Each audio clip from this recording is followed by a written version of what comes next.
दोस्तों आज पेश है फरार कैदी। ये एक और चित्र है दोस्तों।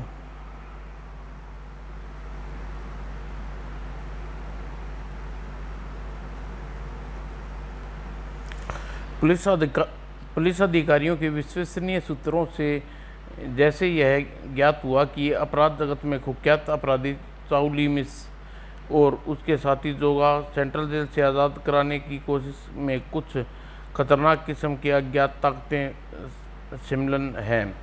उन्होंने सावधानी के तौर पर चाउलिंग और मिस जोगा को जेल की मिलिट्री जेल में ट्रांसफर करने का आदेश जारी कर दिया। जेल सुप्रिटेंडेंट मिस्टर राघव ये रहा इन दोनों कैदियों का ट्रांसमिटर आर्डर का संदेश, किंतु हर समय इस संबंध में किसी को कानो खबर नहीं होनी चाहिए सर।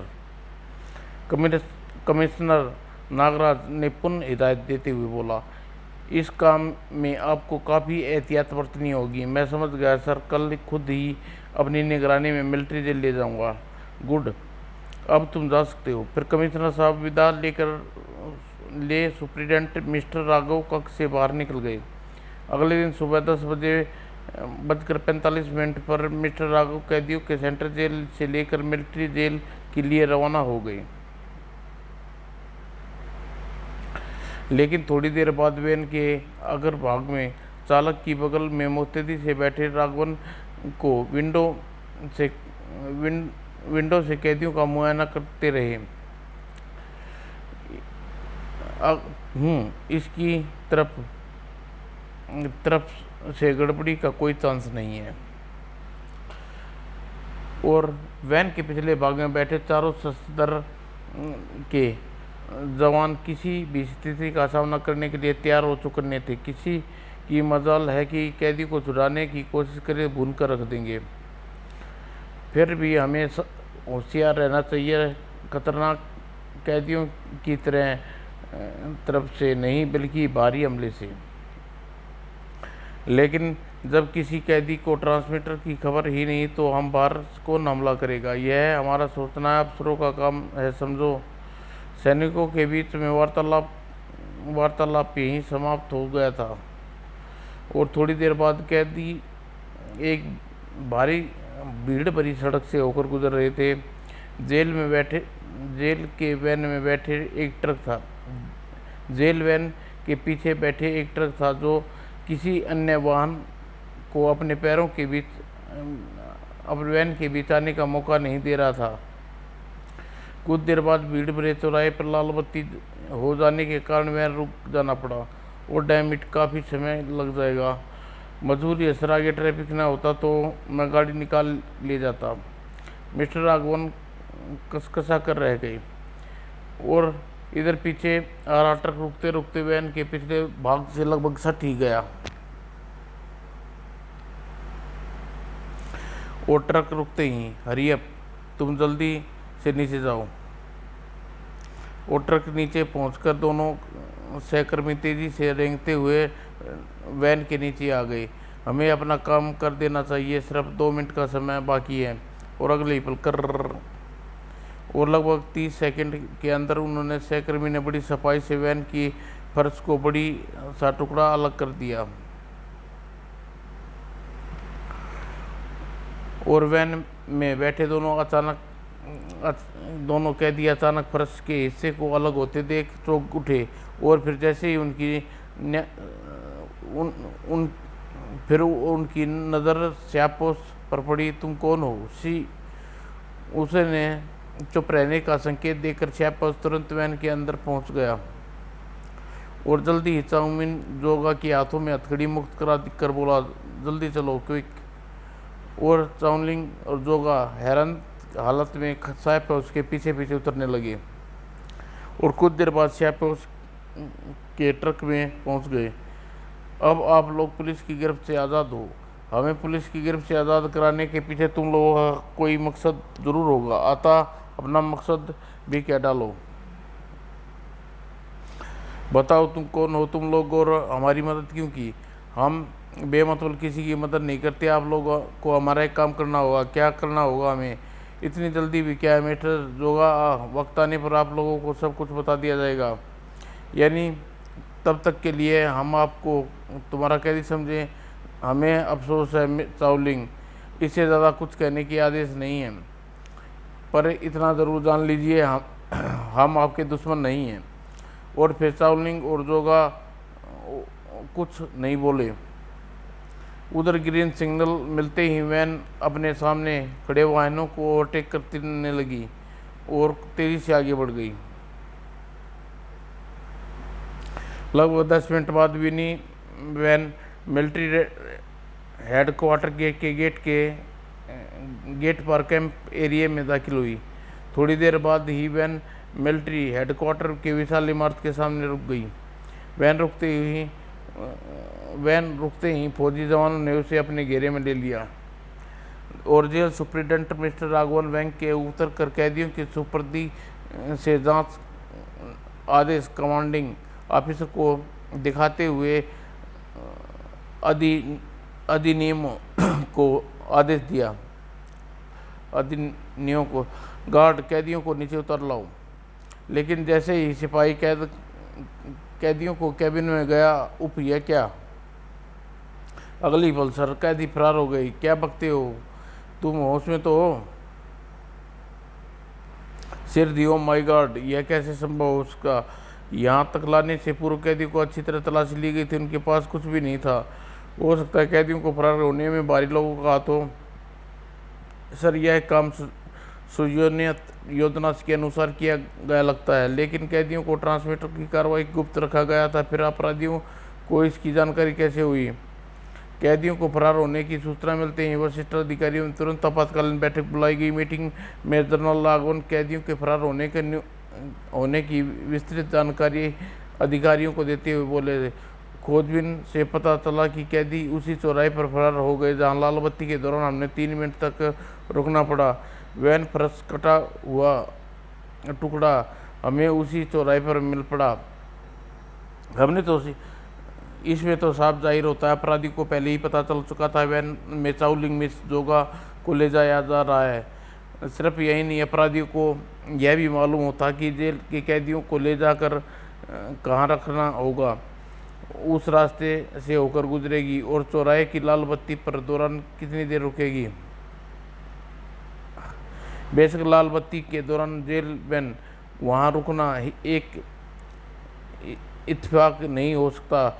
वैन की निगरानी और उस चौराहे तक पहुँचने का समय पहले से ही नियोजित था और यह तभी संभव हो सकता जब हमारा कोई खास व्यक्ति अपराधियों से मिला हो। लेकिन सर कैदियों की निगरानी के समय जानकारी सिर्फ मुझे और आपको थी या अपराधियों को? इसका पता कैसे चला? ज़्यादा चालाक बनने की कोशिश मत करो मिस्टर राघवन, तुमने ये अपराधियों कैदियों को ट्रांसमीटर की सूचना दी है। नो सर, यह झूठ है, अपराधियों से मेरा कोई संबंध नहीं है। You are under arrest mister Raghavan. अब यह साबित नहीं हो जाता तुम वाकई निर्दोष हो, तब तक तुम्हें हिरासत में रहना होगा। क्या? अगले ही पल पुलिस कमिश्नर के आदेश पर उसे राघवन को हिरासत में ले लिया गया। सर मैं सच कहता हूँ सर, मैं बेकसूर हूँ, कैदियों को फरार होने से मेरा कोई संबंध नहीं है। लेकिन मिस्टर राघवन की फरियाद का कोई असर नहीं हुआ। ले जाओ इसे, डाल दो काल कोठरी में और जब तक पूछताछ का काम न खत्म हो जाए कड़ी निगरानी में रखना। यह किसी भारी आदमी को मिलने की इजाज़त नहीं है। Yes sir. और तुरंत ही कमिश्नर साहब के आदेश का पालन किया गया और फिर राघवन को ले जाते समय कमिश्नर साहब वरिष्ठ अधिकारी को संबोधित करते हुए बोले, चाउलिंग और जोगा पुलिस की हिरासत से फरार होना एक बहुत खतरे का संकेत है। हमें इनका जल्द से जल्द गिरफ्तार होना बहुत ज़रूरी है। हम आपकी अपनी तरफ से कोई कसर बाकी नहीं रखेंगे सर। शहर के चप्पे चप्पे पर हम जासूसों के जाल बिछा देंगे। वे आखिर कब तक हमारे हाथों से बचे रहेंगे? गुड, अब आप लोग जाइए, जो फरार कैदियों की खोज का कार्य तेज कीजिए। Yes sir. और कमिश्नर साहब की मीटिंग समाप्त कर दी। जल्दी तमाम सरकारी मशीनरी हरकत में आ गई। जो कोई भी संदिग्ध आदमी नजर आए उसे हिरासत में ले लो, भागने की कोशिश करे तो बेझिझक गोली मार दो। और शहर के बाहर जाने वाले सभी रास्तों पर कड़ी निगरानी बिठा दी गई। एक एक घर की तलाशी ली जा रही थी। सारी आपको तकलीफ दे दी जा रही है।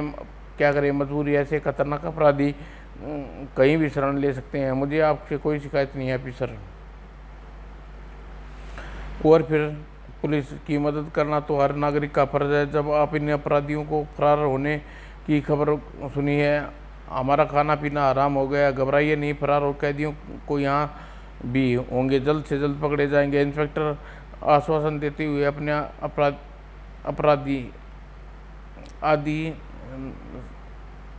अधीनस्थों के साथ अगले बंगले की तरफ बढ़ गया। और उधर पुलिस की खुफिया विभाग से फरार कैदियों की तलाश में शहर में धूल भागती रही। उधर चावलिंग और जोगा आलीशान कोठी के तहखाने में स्वादिष्ट भोजन का आनंद ले रहे थे। वाह वाह, काफ़ी दिन बाद ऐसा खाने का लुत्फ आया है। लेकिन बास खाना खिलाने के, आराम फरमाने के लिए इन लोगों ने हमारी मदद नहीं की होगी। बेशक, लेकिन ये लोग जो कौन है और हमारी मदद क्यों की, क्या पता। क्राइम किंग अभी अपनी बात पूरी भी नहीं कर पाया था कि तहखाने का द्वार खुला। बास का ख्याल है कि आप लोग भोजन कर लिया होगा। हाँ, तुम्हारे बास का ख्याल दुरुस्त है। बास का हुक्म है कि आप दोनों को उनके सामने पेश किया जाए। हमें भी इसी क्षण का इंतजार था। अगले ही पल दोनों पल क्राइम किंग और जोगा सुबह स्या पैसों के साथ चल पड़े। और थोड़ी देर बाद ही तहखाने के एक ऐसे आलूबा कक्ष में किसी तिलस्म दुनिया का हिस्सा नजर आ रहा था। कहाँ है तुम्हारा वास? और इसी के साथ चावलिंग का प्रश्न का उत्तर देने अचानक लाइट गुल हो गई। और जब हल्की लाइट में उजाला हुआ, हम तुम्हारे सामने हैं चावलिंग मिस मिग। ओह, तुम कौन हो? यह कौन है? यह जानकर तुम क्या करोगे चावलिंग मिग? हम यह जानना चाहते हैं कि हमें यहाँ क्यों लाया गया है। तुम हमसे क्या चाहते हो? तुमसे एक काम करवाना चाहते हैं। कैसा काम? जो काम हम तुमसे बताएंगे तुम्हारे लिए मुश्किल नहीं है। हमें करना क्या होगा? पड़ोसी मुल्क की धरती पर तुम लोग को बहुत सारी हथियारों का एक सौदा तय करना होगा। उस सौदा तय होते ही तुम्हारा काम खत्म हो जाएगा। हथियारों का सौदा लोहा समझा बाहरी मुल्क से हथियार मंगा कर ये हिंदुस्तान में खून की होली खेलना चाहते हैं। ये उग्रवादी हैं, विदेशी ताकतों के पिट्ठू हैं। चावलिंग मिस सोच में डूबा देख लाल पोस्ट वाला बोला। किस सोच में पड़ गए चावलिंग मिग? सोच रहा हूँ इस मामूली काम के लिए तुमने इतना बड़ा खतरा क्यों लेने की क्या जरूरत थी? सिर्फ इसलिए क्योंकि सौदा तय करने और डिलीवरी होने से पूर्व हम अपना असलियत विदेशी पर जाहिर नहीं करना चाहते। यानी तुम्हें डर है कि हथियार की सप्लाई की आड़ में यह कोई चाल भी हो सकती है, अर्थात तुम हमारे चारे के रूप में इस्तेमाल करना चाहते हो। फिलहाल यही समझो कि हम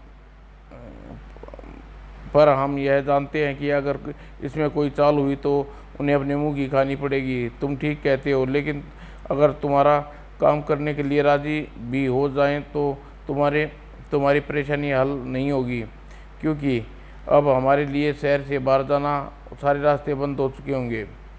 पुलिस और खुफिया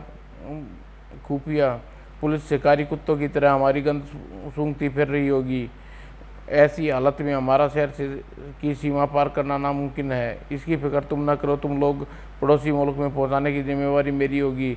सिर्फ यही नहीं, हमारा काम पूरा करने के बाद तुम्हें मुँह मांगी कीमत भी अदा की जाएगी। इतना कहकर लाल पोस ताली बजाई और अगले ही पल रीछ ली का व्यक्ति उनके हाल में प्रकट हो गया। रीछा, हमारे मेहमानों को चैम्बर 13 में ले जाओ और इस सब कुछ अच्छी तरह समझा दो। Yes boss.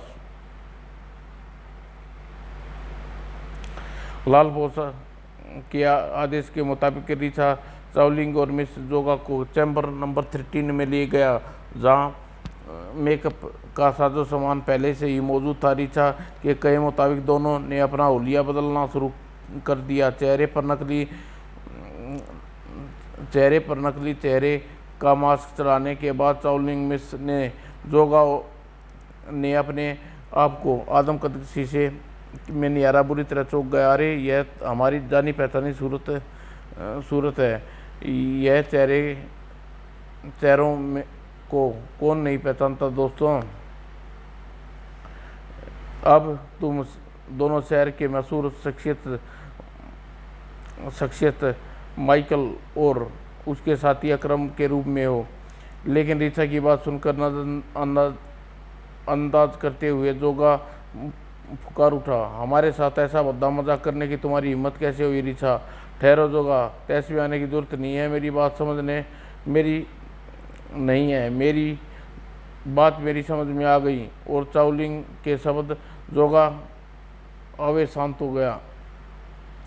इन लोगों का प्लान अच्छा है। अपने दुश्मनों के चेहरे लगाकर हम बड़ी आसानी से देश की सीमा पार कर जाएंगे और किसी को शक भी नहीं होगा। ओह, यह मैंने सोचा ही नहीं था। तभी ऋचा ने एक लिफाफा चाउमीन और अकरम की तरफ बढ़ाते हुए बोला, इस लिफाफे में आपके कागजात हैं। कल सुबह 5 बजे उड़ान भरने वाले विमान में 2 टिकटें हैं। तब तक तुम ये लोग यहीं रहोगे। लेकिन जो सौदा हमने तय करना है उस सौदे की कीमत 10 लाख के हीरे, वे तुम्हारे बाएं बूटे की एड़ी में रखे हुए हैं। और फिर रिचा ने चाउलिंग को उस एजेंट के बारे में बताने लगा जिसने जरिए अपनी मंजिल तक पहुंचना था। रिचा उनकी बातों में छोटी सी डायरी में नोट करने के बाद चाउलिंग जोगा के साथ रिचा पीछे चल पड़ा। रिचा उन्हें एक सुंदर सुयोजित कक्ष में ले गया। आप लोग विश्राम करें, रात के भोजन के बाद मुलाकात होगी। गुड, अपने बात से कहना तुम्हारी मेहमान नवाजी से शुक्रगुजार रहेंगे। रिचा चाउलिंग और जोगा को वहां छोड़ वापस लौट गया। और रिचा के जाने बाद जोगा संदिग्ध स्वर में बोला, बास मुझे यह दाल में कुछ काला नजर आ रहा है। आखिर इस काम के लिए उन्होंने हमें क्यों चुना। इस बेवकूफ़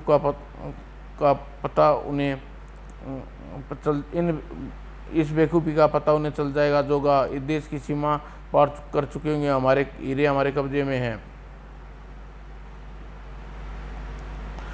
और उधर लाल नकाबपोश अपनी कामयाबी है मन ही मन खुश हो रहा था। तुम क्या समझते हो चाउलिंग, इतना बड़ा खतरा हमने बेवकूफ़ बनाने के लिए उठाया है। नहीं चाउलिंग, तुम्हारे पास जो हीरे हैं वह नकली हैं। असली हीरे तो यहाँ हमारे पास हैं। हमने तो इसलिए चुना है कि ताकि पड़ोसी मुल्क में उन पाकिस्तानी जासूसों के हाथे मारे जाओ जिन्हें न जाने कैसे इस सौदे की गंध मिल गई। और इस तरह उन जासूसों की तरह से हम खतरा बना हुआ है और तुम लोगों की मौत के साथ ही वह ख़त्म हो जाएगा। थोड़ी देर बाद लाल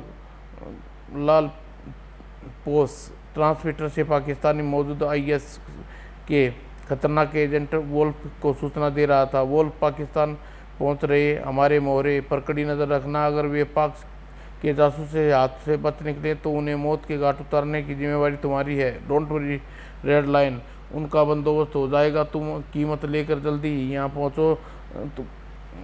माल यहाँ से किसी समय पहुँचने वाला है। उधर लाल पोस की मक्कारी से बेखबर चाउलिंग और जोगा निश्चितता की नींद सो रहे थे। और जब उधर असली माइकल और चाउलिंग मिस मिंग ने जोगा की खोज में सारा दिन झक मारने के बाद अपने बंगले में लौटे। रात के 11-12 बज रहे थे। अकरम बड़ी बेचैनी से हमारी प्रतीक्षा कर रहा होगा। माइकल को लौटते देख वह लपक कर उसके निकट पहुंचा। कुछ पता चला माइकल? नहीं पता नहीं चला। शैतान का गायब हो गया। पुलिस को भी अभी उसका कोई सुराग नहीं मिला। लगता है दोनों कहीं भूमिगत हो गए हैं और भूमिगत करने में ज़रूर अज्ञात अपराधियों का हाथ है जो पुलिस की हिरासत से ले उड़ा। मेरी भी यही ख्याल है माइकल। सवाल यह उठता है कि अज्ञात मददगार कौन है। उन्होंने दोनों को फरार होने में मदद क्यों की। मुझे यह किसी भयानक षड्यंत्र की शुरुआत मालूम पड़ती है। आसपास की बातें करते हुए दोनों बंगले के भीतरी भाग में पहुंचे। खैर जो भी हो, रात काफ़ी हो गई है, आराम करो। Okay good night Michael. Akram ने माइकल को से विदा ली और कमरे की ओर बढ़ चला। उधर अकरम अभी अपने कमरे में पहुंचा था कि एक विचार बिजली की तरह उसके मस्तिष्क में कुरंदा। चाओ लिंग मिंग अपनी हार को कभी नहीं भूला होगा। वह माइकल से बदला लेने की कोशिश ज़रूर करेगा। अगले ही पल हाथ की जेब में रेंग गया। और इस वक्त आराम करने का नहीं, मुझे होशियार रहना चाहिए। उधर रात के करीब 1:30 बजे रिचा चाओलिंग मिंग और जोगा को जगाने के बाद उन्हें सचेत किया। फ़ौरन तैयार हो जाओ, तुम लोग का जाने का वक्त हो गया है, ठीक है। और जल्दी ये दोनों तैयार होकर रिचा के साथ साथ चल दिए। रिचा उन्हें एक कार तक पहुंचा दिया जो उन्हें ले जाने के लिए तैयार खड़ी थी। यह कार तुम लोगों को एयरपोर्ट पहुंचा देगी, गुड। चाओ लिंग मिंग और जोगा के बैठते ही कार अपनी मंजिल की तरफ दौड़ पड़ी। कुछ समय खामोशी के रहते हुए जोगा ने राहत की सांस छोड़ता हुआ बोला, बस कुछ घंटे की बात है बस, उसके बाद हम हिंदुस्तान की सीमा से बहुत दूर निकल जाएंगे। लेकिन हिंदुस्तान को छोड़ने से पहले अपने सीने में अटके उस कांटे को भी निकाल फेंकना चाहता हूँ जोगा, जो हमें कभी चैन से नहीं जीने देगा। मैं समझा नहीं बस, तुम भूल गए हो लेकिन हम नहीं भूले। हमारे सीने में आज भी इंतकाम की आग धधक रही है जोगा। यह आग माइकल के खून से बुझ सकती है जोगा। हम अपनी हार का बदला उससे लेना चाहते हैं, फिर तो यही मौका है। जाते जाते पुराना हिसाब भी चुका जाते हैं। जोगा का उत्तर सुनते ही चाओ लिंग मिंग का विचार निश्चित में बदल गया। ड्राइवर वापस चलो, मुझे हुक्म मिला है कि मैं आप लोगों को एयरपोर्ट तक पहुंचा कर ही वापस लौटूं। सेटअप, अब तुम वही करोगे जो हम कह रहे हैं, वरना जी जी जी। और फिर ड्राइवर ने चाओ लिंग मिंग के आदेश का पालन किया। कार ड्राइवर करने लगा, अब राइट टर्न, यस सर। रात के करीब 2 बजे काली कार माइकल के बंगले के पिछवाड़े से गुजर पहुंचकर रुकी और चाओ लिंग मिंग जोगा तुरंत कार से उतर गए। जब तक हम लौट कर नहीं आते तुम यहीं हमारा इंतजार करो, यस सर। और दोनों की हिदायतें देने के बाद चाओ लिंग मिंग और जोगा बंदरों की भांति फुर्ती दिखाते हुए चारदीवारी फांद कर बंगले में दाखिल हो गए। थोड़ी देर बाद पाइप के सारे चढ़ते हुए वह खुली खिड़की के बंगले में दाखिल हो गए रहे थे और अंदर अंधेरा था। और लेकिन कमरे में भीतर पहुंचकर जैसे ही टार्च से प्रकाश ने चाओ लिंग मिंग को जोगा के कमरे का निरीक्षण किया। हमारी खुशकिस्मती बास, हमारा शिकार हमारे सामने है, अब हमारे हाथों बच नहीं सकेगा जोगा। परंतु जैसे ही चाओ लिंग मिंग ने माइकल पर खंजर का वार किया, माइकल ने टांग चला दी। और इससे पहले माइकल चाओ लिंग मिंग किसी चूहे की तरह दबोच लेता, कमराते और प्रकाश से ना उठा। खबरदार माइकल, जहाँ हो वहीं खड़े रहो, आगे बढ़ने की गोली मार दूंगा। तुम सामने अपने हमशक्ला व अकरम को देख माइकल की आंखें आश्चर्य से फैल गई। तभी माइकल ने आश्चर्य करता हुआ चाओ लिंग मिंग का हठासा गूंजा, हाँ आखिर तुम हमें पहचानने में धोखा खा गए, कौन हो तुम लोग। अगले ही पल चाओ लिंग मिंग अपने चेहरे से चढ़ा नकाब उतार दिया। पहचाना माइकल, चाओ लिंग मिंग, तुम यहाँ? मैं यहाँ तुमसे अपनी हार का बदला लेने आया हूँ माइकल। जोगा और माइकल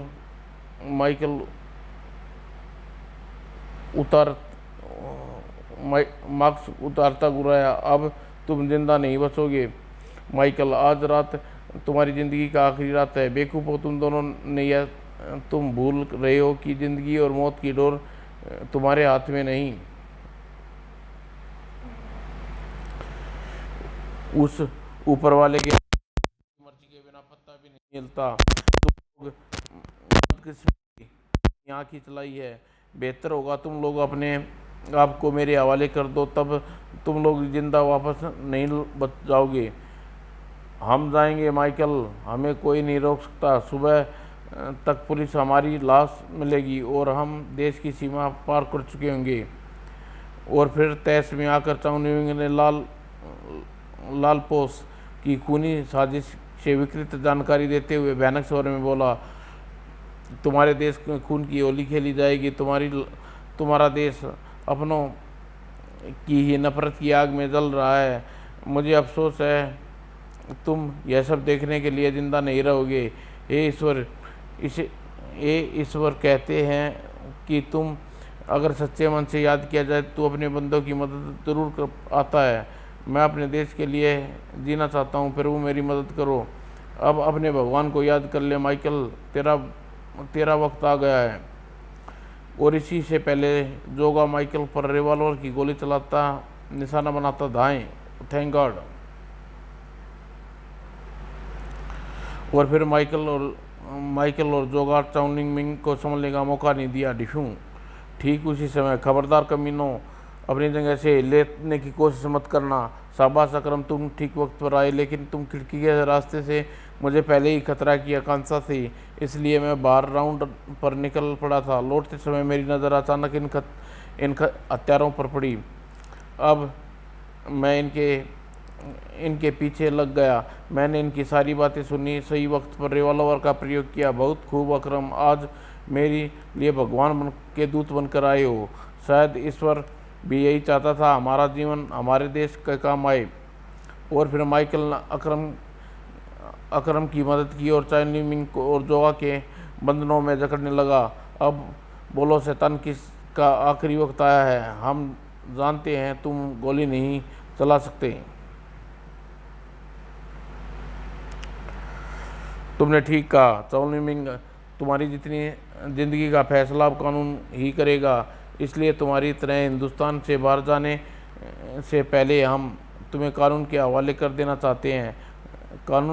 तुम्हारा कानून हमारा कुछ नहीं बिगाड़ सकता। दुनिया की किसी जेल की दीवार में इतनी तक मजबूती नहीं है हमें ज़्यादा दिन कैद रख सके। लेकिन माइकल चाउ न्यूइंग और जोगा की बकवास नज़रअंदाज करता हुआ फ़ोन पुलिस कमिश्नर से संबंध स्थापित करने की कोशिश में जुट गया। जैसे ही संबंध स्थापित हुआ, सर माइकल बोल रहा हूँ, आप फ़ौरन ही मेरे यहाँ चले आइए। लेकिन अगले ही कुछ कहने के पहले माइकल का स्वर कमिश्नर कानों में सुनाई दिया। कुछ ऐसी है कि मेरे आपको किसी प्रश्न का उत्तर फ़ोन पर नहीं दे सकता। ठीक है, मैं आता हूँ। कमिश्नर साहब तुरंत ही रिसीवर क्रेडिट पर रखा और थोड़ी देर बाद ही अपनी कार को खुद ड्राइव करते हुए माइकल के बंगले की तरफ जा रहा था। ज़रूर कोई खास बात है, वरना मुझे माइकल जैसा आदमी हमें इतनी रात अपने घर में ना बुलाता। और बंगले पर कमिश्नर के पहुंचते ही माइकल ने उसे चाउ न्यूइंग और जोगा से संबंध में जानकारी दी और खूनी षड्यंत्र के विषय में विस्तार से बताता हुआ बोला, उन मौत के सौदागरों को सबक सिखाने, देश के दुश्मनों की साजिश को असफल करने के लिए अब एक ही रास्ता है सर। उन दोनों की जगह मैं और मेरा साथी अकरम ले ले। तुम नहीं जानते माइकल, तुम कितना बड़ा खतरा मोल लेने जा रहे हो। ज़रा सी चूक तुम दोनों की मौत का कारण बन सकती है। अपने लिए, देश के लिए एक तो क्या हम 1000 जन्म कुर्बान कर सकते हैं सर। एक बार फिर सोच लो माइकल, तुम जा रहे हो वहाँ, हर कदम पर मौत तुम्हारा इंतजार करेगी। हम या हमारी सरकार मदद नहीं कर सकेगी। तुम्हें न केवल अपने आप को खूनी दरिंदों से बचाना होगा, बल्कि वहाँ की पुलिस से भी बचना होगा। आप ईश्वर से दुआ कीजिए हम सफल होकर लौटें, और अगर कामयाब नहीं हुए तो जीते जी किसी के हाथ नहीं आएंगे। Wish you good luck. मैंने लेकिन फिर भी कहूँगा, कुछ कहने सुनने के लिए वक्त नहीं है सर। हीरे और प्लेन की टिकटें हमारे कब्जे में हैं और हमें फ़ौरन एयरपोर्ट पहुंचने के लिए दुश्मनों की कार के पिछवाड़े में हमारी इंतज़ार कर रही है। अगर तुम ठान ही चुके हो तो मैं तुम्हें रोकूंगा नहीं माइकल। मैं अपनी तरफ से कोशिश करूंगा कि पड़ोसी देश में मौजूद हमारे एजेंट की मदद तुम्हें मिल सके।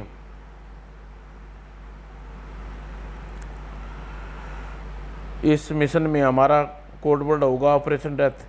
थैंक यू सर, पर मिशन पर रवाना होने से पहले इतना ज़रूर कहना चाहता हूँ कि हमारे लौटने तक चाउ मिंग और जोगा की गिरफ्तारी पूर्णतः गुप्त रखी जाए।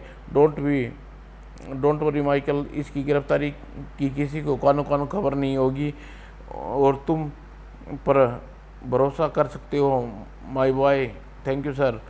और एक पल भी न गवाते बिना माइकल और अकरम पाइप के सहारे नीचे उतरे और चारद्वारी फांद कर काली कार तक जा पहुँचे और चाउमिंग और जोगा वहाँ आए थे।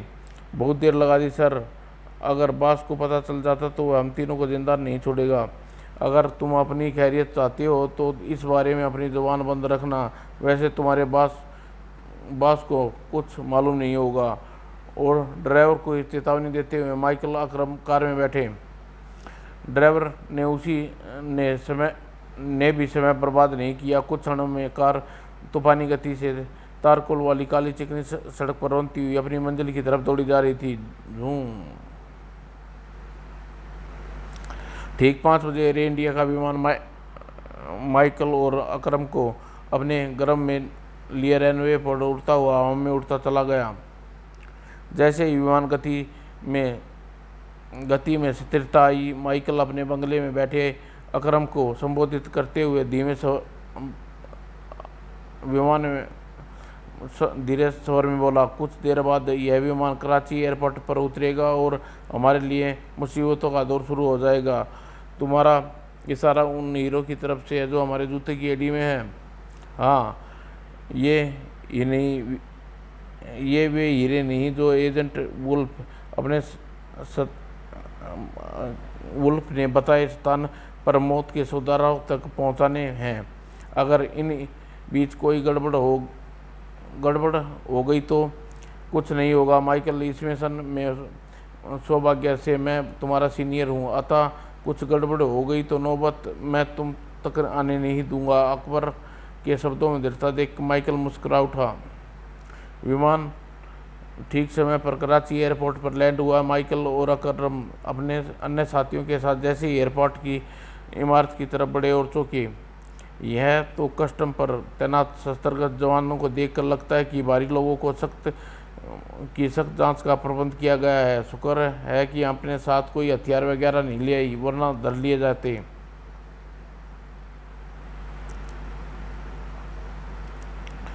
थोड़ी देर बाद माइकल और अकरम यात्रियों का अनुसरण करते हुए कस्टम काउंटर पर पहुंचे। Passport please. दिवाकर ने तुरंत ही पासपोर्ट अपने कागज अधिकारी के हाथ में थमाते हुए नरम स्वर में बोला, हम दोनों के साथ व्यापार के सिलसिले में हमें कंपनी ने यहाँ भेजा है।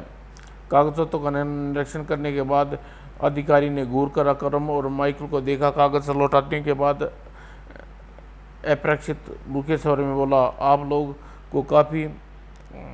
आप लोग काफ़ी होशियार रहने की ज़रूरत है, क्योंकि यहाँ आने वाले हिंदुस्तानियों को अच्छी नज़र से नहीं देखा जाता। जी शुक्रिया। फिर ब्रिक्वेस की जांच करने के बाद उन्हें जाने की अनुमति मिल गई। अनुमति मिलते ही माइकल अकरम इमारत से निकल पड़े। सामने खड़ी टैक्सी में जा बैठे। होटल सफीना। Yes sir. और अगले पल टैक्सी दौड़ पड़ी। होटल सफीना में पहले बुक डबल सूट में पहुंचने पर थोड़ी देर बाद माइकल अकरम होटल के मेन हॉल में पहुंच गए। एक कोने वाली टेबल पर जा बैठे। चाउनिंग ने डायरी में नोट प्लान के अनुसार वोल्फ हमें यहीं संबंध स्थापित करेगा, लेकिन